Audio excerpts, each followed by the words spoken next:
একজন মেয়ে যদি খুব ডিপ্রেশনে পড়ে, তখন সেই মেয়েটিকে উদ্ধার করার জন্য অনেক ছেলেরা বাজ পাখির মতন হয়ে উড়ে আসে। আর একজন ছেলে যদি দিনের পর দিন ডিপ্রেশনে থাকে, নিজের ভিতর যদি পুড়ে ছাই হয়ে যায়, ধ্বংস হয়ে যায়, বাঁচা বড় কঠিন হয়ে যায়, তখন সেই ছেলেটির ডিপ্রেশনের কথা যদি তার কাছের বন্ধু-বান্ধবের কাছে বলে, তখন তাদের কাছ থেকে পাওয়া হয় উপহাস। শুধু সেই ছেলেটির পাশে থাকে তার মা। এছাড়া আপন ভাই, আপন বোন কেউই তার পাশে থাকে না। তাকে সামান্যটুকু মেন্টালিটি সাপোর্ট কেউ দেয় না।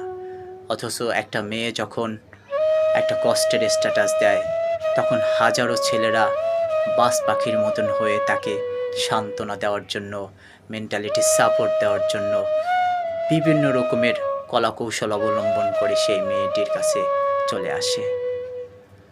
তখন সেই মেয়েটি যে ডিপ্রেশনে ছিল, সেই ডিপ্রেশনে যে কষ্ট, কতটা যন্ত্রণা হতে পারে, সেই মেয়েটি সেই কষ্টগুলো ফিল করে না।